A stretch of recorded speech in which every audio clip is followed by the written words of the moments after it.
Welcome back, everybody, to the DanJohnUniversity.com podcast. I'm Dan John. This is episode number 92. Remember, if you want more videos, just join DanJohnUniversity.com, or you can sign up at Patreon with Coach Dan John, and you'll get everything we have, okay? Thanks so much, and let's get started. We got a good question from Taylor. Taylor says this: I've been struggling with epistemology lately. Epistemology is how do you know what you know? With my background in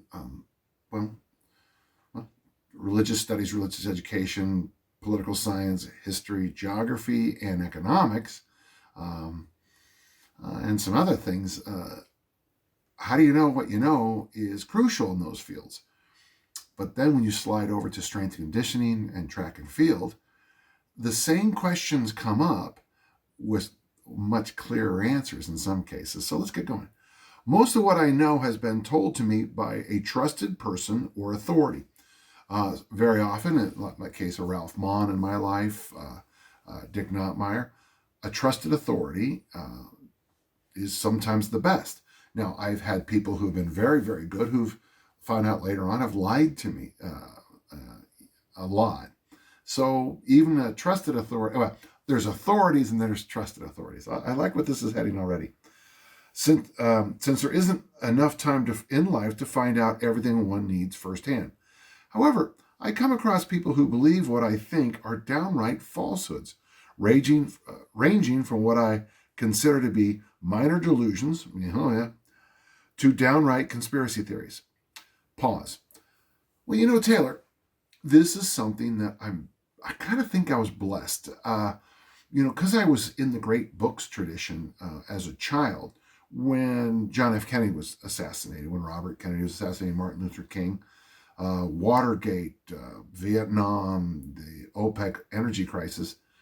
One of the nice things about the great books tradition is very often the answer that most people think, or the most obvious, Occam's razor comes to mind. I believe that Lee Harvey Oswald, by himself, took those shots. And if you actually, it always makes me laugh when people say, well, he didn't have enough time to load it. Well, you don't think he had, when he stuck the gun out the window, it wasn't loaded?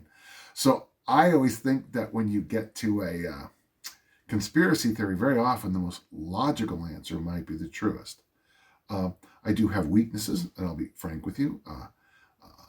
With UFOs, Bigfoot, Loch Ness Monster, sometimes I have a little bit of a blind eye, but we can talk more about that another time. The trouble is they have their own trusted people. Yeah, conspiracy theories always have people who start them. There are some people like Adolf Hitler in history who said a lot of things that were not true. But, if you say it loud enough, people believe you.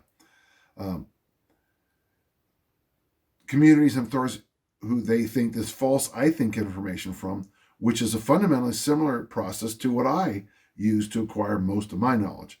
Of course, I really think my sources are more trustworthy. But of course, so do they. What is really the difference between us at the bottom? You're not at the bottom, Taylor, with this question. And is it possible to decide objectively who is right? It seems to me that the fitness industry has its fair share of inaccuracies. Oh, yes.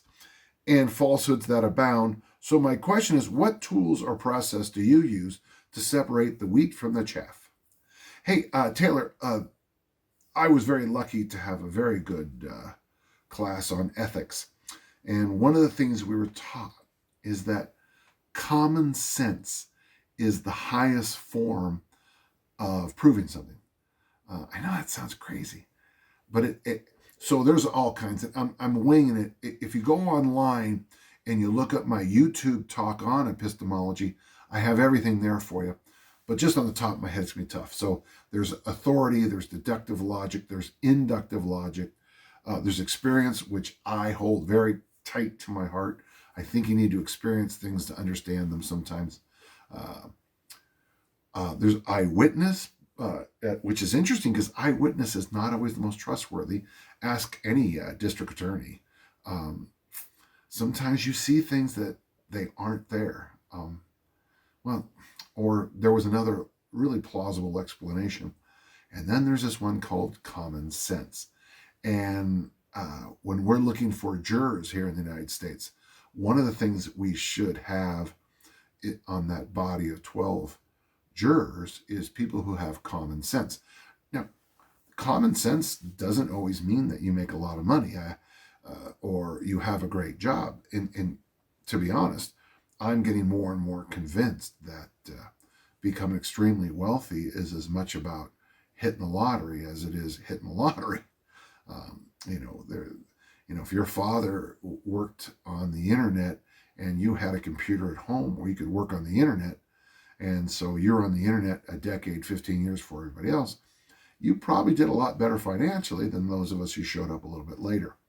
All you need is one or two business transactions go your way, and everybody thinks you're a genius. And as a very stable genius myself, I can only say that that's not always true. So what I use is I try to use common sense. I'm doing a programming course as I'm speaking, and one of the hardest things to get across to people is simple common sense. So, for example, if I'm selling you a line of 24 machines that do 24 different movements and they cost $24,000 each, I'm going to probably tell you that that those machines are the answers to track and field, body composition, fat loss. What are you doing? Oh, triathlons. You're doing marathons. What are you doing? Bike riding. Yeah. But you have to sit back and go, little Danny's making some profit selling these machines. Could there be a conflict of interest here? And yes, there is. So for me, when I go through and I look at certain things, I look for common sense. Now, in my field, there's out and out liars and thieves. And it seems that in many cases, if you're a chiropractor and you stick your name doctor in front of everything, people start to believe you even more. And by the way, I love chiropractors. I'm not ripping them on at all. When someone tosses the name doctor in, I work with a number of people who are doctors, lawyers. Jurisprudence is a JD, which is a doctor. If you go on in education, you get a doctorate in education. So you have to be careful even if you see the name doctor on something, especially if the person just basically goes online and steals other people's work. So let's do it this way. Common sense. Do you really honestly think that there are adults harvesting children for their glands? If you think that, that's fine, but I'm not going to give you the keys to my car. So you have a homework assignment, Taylor. One is to find that YouTube video on epistemology. I want you to look at it, and then I want you to start to apply the art of common sense to many of your questions in life. Boy, I hope that helped. Thank you. Enrique has a question. I think he's asked questions before. I was wondering if it would be a good idea to do something similar to the 10,000 swing challenge with kettlebell snatches. Boy, this comes up a lot more than you think, Enrique. The problem is the dosing of the snatch is hard. If you were to do 100 snatches a day, I guess, which is reasonable. I would think more 40 to 60, but I'm talking about every day. I'm talking about 5 days a week. At the end of the week, you got 500 swings. Now, we do have that one workout I give people to prepare for the RKC, the one workout in like 8 to 12 weeks where you do 3 sets of 100 with very light weights. That gets you to 300 snatches, and people do nothing but complain about it for months. So the question, Enrique, is about dosing. I've talked with Finn, the great Northern Irish Giravoy sport kettlebeller, and we tried to figure out a number, and honestly, it just kept going lower and lower and lower to make it work. So do one snatch a day for the next 10,000 days. That's a little bit too easy. We'll have to find something in the middle. The dosing, and you're going to have to figure that out. If you have any ideas, Enrique, get back to me. I'd like to share them. And if it's a good enough one, I'll do it with you. All right? Thanks. I hope that helped. We have a question from Marco Polo. Marco asks us, I'm 25, kinesiologist and physiotherapist. That's a lot of big names behind for a 25-year-old. I was in swimming and water polo for 10 years, and then I started wrestling. I was in water polo until, sadly, my horse drowned.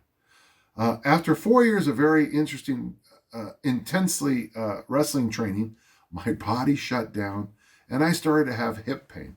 11 months ago, I had orthoscopic hip surgery, FAI, I apologize, and labral repair at age 25. Everything was okay, but 4 months ago, pain in my hip came back. Boy, you're young for this. This is kind of bothering me a little bit, Marco. I know you don't give medical advice. No, oh, good, thank you. But can you give me a few words of wisdom about mental state when you are injured? Yeah, it can be crushing, can't it? Trying to deal with the pain is very difficult. And so, first off, before I get any farther, it's going to sound strange, but I walk with you here, okay? I've been there, and it is difficult. The quality of sleep drops. It's hard to focus on things. You feel bad, and so I know what you're going through. My biggest concern is that you're gonna, like in my case, years ago, I started self-medicating with the water of life, aka Scotch. And that's just not a good idea. I was drinking Scotch really heavy, and the worst thing is it dulls the pain now, but then the alcohol and the pain hurt your sleep, and now you're getting yourself in this weird problem. The mental side is tough. I wish I could be there with you. We could talk. We could, I'm not very empathetic. I'm not, and I know that is a weakness of mine. People tell me that all the time, that I don't have any empathy. And I won't make any jokes because it's not a good thing to admit. But in your case, I would lean in and say, I'm with you. I know what you're going through. And hopefully, ideally on the other side, it's going to come out well. It's very hard for me to teach people how to move and be healthy if I am in pain and can't do some fundamental movements, and my confidence is non-existent. Man, trying to teach people. You can ask my friends like Dan Martin and Steve Ledbetter, just for a few, and my buddies at Park Road Fitness in Burlingame, trying to help out and teach, and just wincing in pain the whole time, telling people to do something. It's very difficult. I know this. It's like I have a big burden on my back and I don't know how to deal with it. Well, this is a medical issue. One thing that if you know what you're doing and you're limping and you're hurting, people still listen to you, which is kind of interesting to say. That people will walk with you, let you teach. I do see this. I do see people who, I always think that'd be a funny Saturday Night Live skit to, have someone who looks like me teaching a bunch of,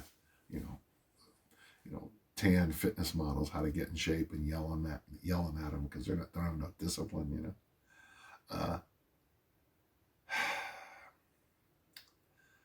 I'm going to ask you to get someone in your world, someone in your tribe that you can talk to and go through this. Really, what they're going to tell you is the same thing I'm going to tell you. You're okay. You're okay. You're coaching. You're doing what you're supposed to do.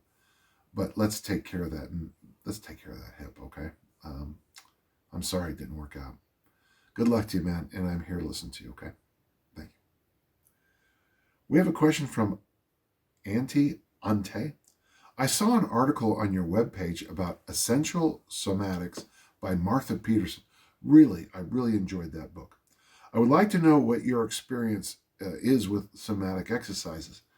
Boy, I wish I could talk to Larry Draper, because she's very knowledgeable in this. But I think the phrase is called pandiculation, where you kind of gently prod and prod. And one of my favorite exercises I got from Martha, we ended up calling them starfishes. She might call them starfishes too, but you lay on the ground and you slowly just stretch your arms and legs away, and and it's weird because like we say in stretching and mobility work, you honestly start to make space, and you feel like you're taking up more and more of the turf with every movement, which is just fascinating. I know many people, and I've trained some of them, who can achieve tension very easily, but they have problems with relaxation, and they are tense even when resting. And I guess in the last year at the pandemic, that's become a bigger issue, yeah. Maybe we can use somatic exercises for relaxation and giving those tense muscles some break, ? Yes. Remember, the easiest way to relax is to smile. Put on some extra clothes, hop in the sauna. Boy, if you can, take out a piece of paper and write down all the stuff that's bugging you. I find that really helpful.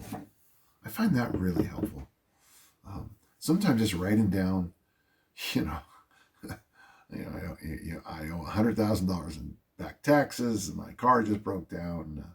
My dog hates me. My cat just vomited. Obviously clean up the vomit, but if you just write those down, sometimes you look at it and the list isn't so bad. I find that really helpful for me.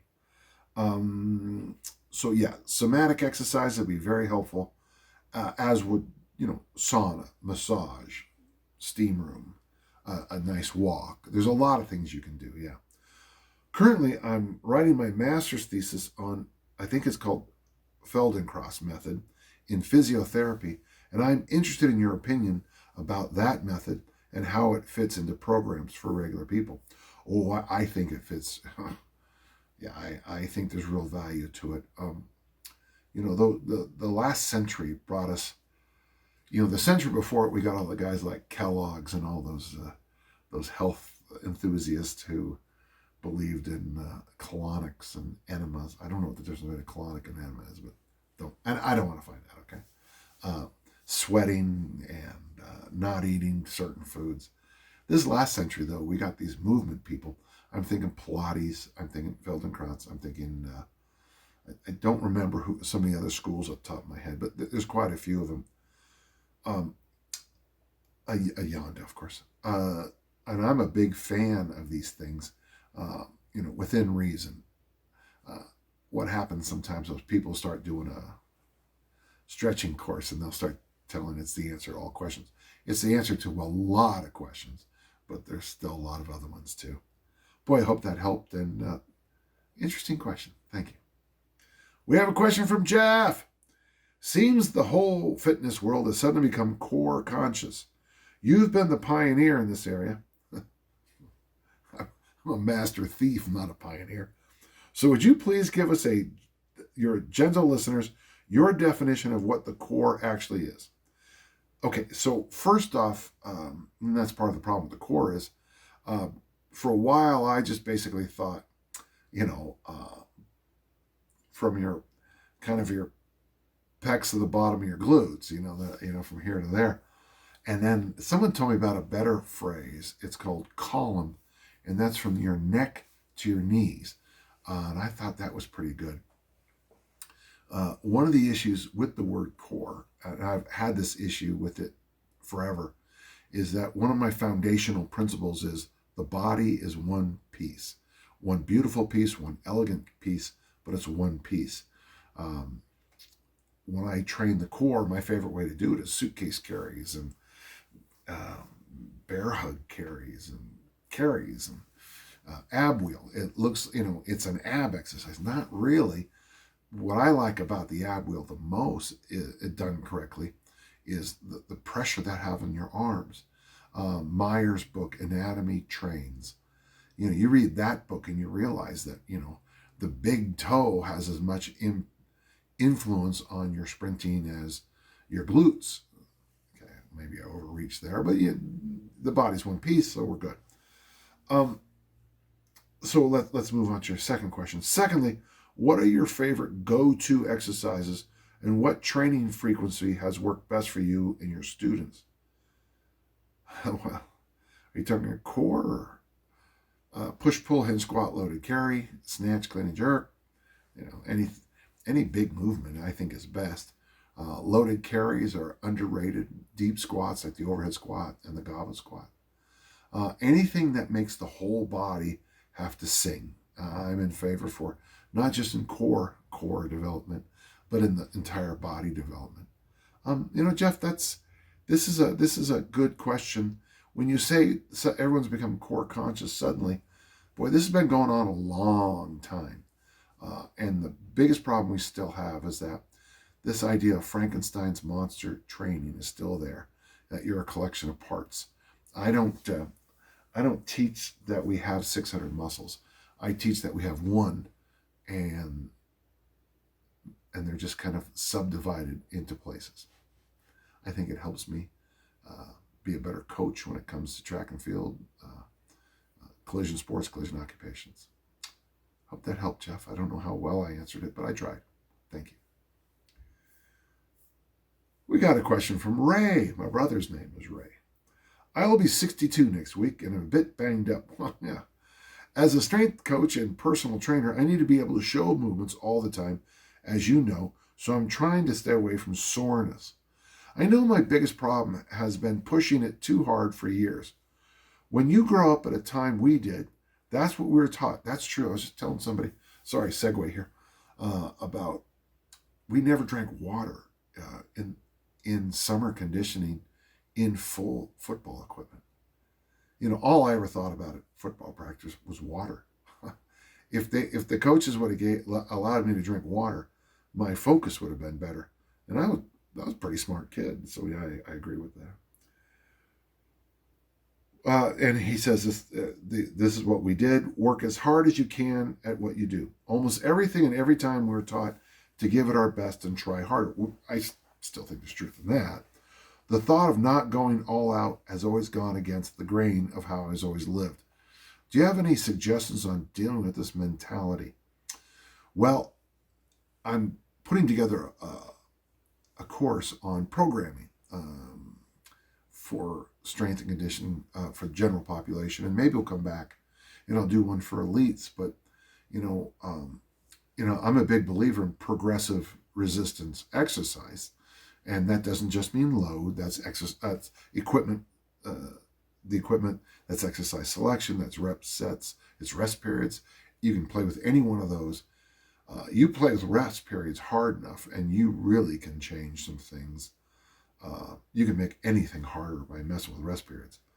But there's going to be a part of it, and I'm writing it as we're speaking. Actually, I call it de-progressive, and I'm a big believer now in a rest period every year, a deloading, getting yourself ready.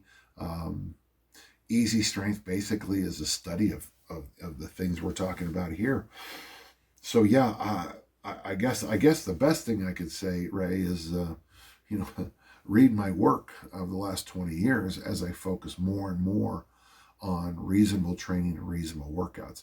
I appreciate the fact that, you have this idea of always going, as we used to say, balls to the wall, and that's fine. But as we all know, when you slam your head against the wall over and over and over, all you do is get a face that's pretty beat up. And a second question here. Also, I've been doing rack pull deadlifts and want to keep them going. My grip is terrible, and I start using straps right around 225. That's sometimes a bit higher.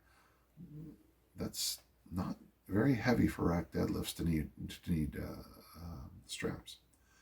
What do you think, Dan? Should I lose the wraps, maybe focus on grip, possibly putting weight down and resetting grip after each rep? Now, I like that. His idea, folks, after each and every rep, let go of the bar, shake it out, do another one. I think there's some wisdom in that. I like that idea. Hey, I don't mind using straps, but I'm just worried you're starting using them a little bit too early for your lifting. Also wonder about your thoughts on alternate grip on the bar. Rack deadlifts with this traditional deadlift grip. Well, I mean, maybe you should consider actually getting a thick bar. Or I guess there's some new things you can put on a bar that fakes being a fat bar. I don't want to give away, if the company sends me some our money, I will gladly tell you the name of them.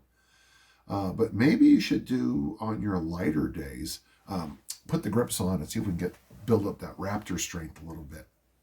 I'm a little confused, concerned about your grip giving up at 225. That's fairly light for a male on rack grip deadlifts. But who knows? Maybe you got some other stressors in your life going on that's hurting your grip. So yeah, if you got to go to the alternating deadlift grip, I'm okay with that. I'm okay with using straps. I'm okay with whatever you got to do. Just make sure you keep good notes about why you're making these choices, and good luck to you. Thank you. We have a question from David. That's one of my names, Daniel Arthur David John. My old Olympic lifting coach told me I move like I have a short or super tight pec minor. This is a first for me, David. I've never heard an Olympic lifting coach get that specific ever. And no doubt being hunched over books and laptop all day makes it worse. I do the doorway stretches or get a thumb in there to massage when I feel it getting tight. My question is there a dynamic stretch you recommend, something I can work with my routines as in between mobility exercises? Yeah, I want you to go online and look up two of my stretches. The first is the Stony stretch. Go to my YouTube account. Stony is Stoney. Look at the Stony stretch. And honestly, I was thinking as I looked at this earlier, that one of the stretches I recommend called the windmill stick. It's a windmill exercises with a broomstick. I had this idea that might really be good for you because the windmill stick always highlights where you're stiff.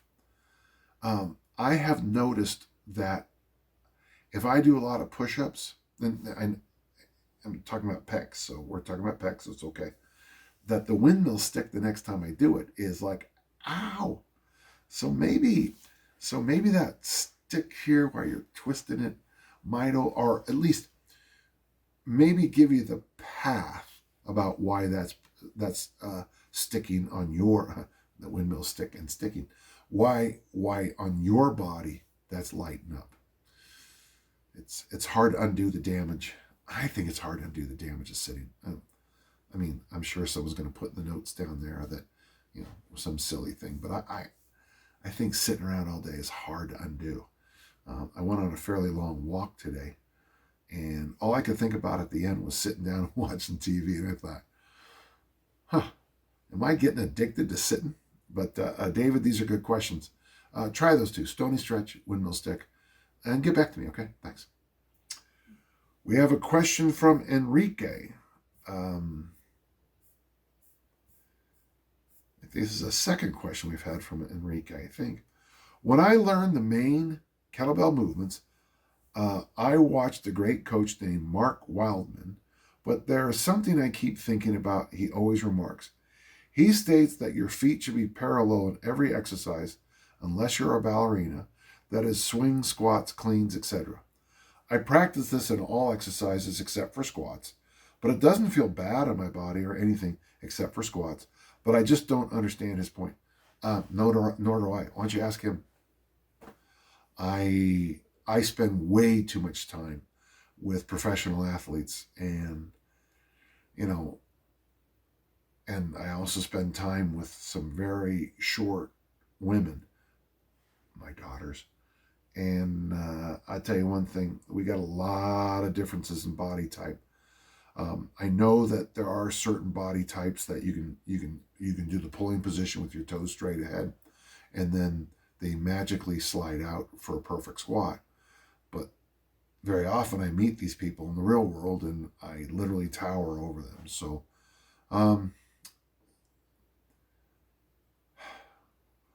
the follow-up question is this: what feet positioning do you coach for swings and other kettlebell exercises? We do a number of small little exercises with our toes on, like you put your toes up on 2x4s or weight plates, and generally then is when most people can get a chance. What we're trying to do is turn the ankles off, get the ankles out of the discussion. And very often people will come after that and say, I found this, and they'll think it's the foot position, but actually we're just shutting off the ankles. I don't know. I'm not going to worry about it. And why don't you ask this coach and why, and if there's a really good reason, I'll change it. But I just spend too much time with these different various shapes and sizes of humanity, and I don't know. But thank you, and let's find out. We have a question from Shalva. My hypertrophy training program is based on push, pull, hinge, squat, carry. Good. But I can't do all the pressing and pulling exercises in one workout. I want chest and I also want shoulders. My question is this: what is the right way of varying exercises? Split into A, B, C workouts and cycle through the week? Or I train the same 5 or 6 exercises for a couple of weeks, then change it? Well, it's funny. Literally, as you ask this question, I'm putting together a programming course. I'm a big believer that most people spend way too much time on push and pull variations. So when you take the course, and I expect you to, it'll be very reasonable. It's already going to be really long, I know that. But one of the things I recommend is that you tally up your totals every week on the push, the pull, and the squat. And those numbers, your sets time reps, should be the exact same. Generally, I think people should do about, and this is just simple math, but if you do a push exercise, a pull exercise, and a squat exercise for 5 sets of 5, you do that 3 days a week, that's 75 reps apiece. You're asking about, same but different here in this question too. Train the same 5 or 6 exercises for a couple of weeks, 4 to 6, then change it. That's what I usually recommend. And by the way, with the loaded carry, you don't, I just would tell you to do something different every single workout and have some fun with loaded carries. On the hinge, of course, what do you mean by the hinge? But let's just push the hinge and the loaded carry out of the way. So if you're going to do like a vertical push and a vertical pull and front squat for 4 to 6 weeks, it's completely natural to do the horizontal bench press and row and then back squat for 4 to 6 weeks. I love that. I think you would make really good progress. I like the numbers between 15 and 30 for hypertrophy total. So that's 3 sets of 8, 5 sets of 3, 3 sets of 5, 5 sets of 5, 3 sets of 10 if it works out for you. Some people don't. And those 3 workouts a week, doing those numbers, I think will answer a lot of your problems. Speaking of answering things, this podcast is done. So listen, if you have questions, email me at podcast@danjohnuniversity.com. I'll do my best to answer each and every one. Reminder, we're sneaking up on, I think, 2,000 videos on the YouTube channel. Good chance we've already answered it, but there's a good chance somebody else is going to ask the same question again later on. Thank you so much. I'm Dan John. We'll see you soon.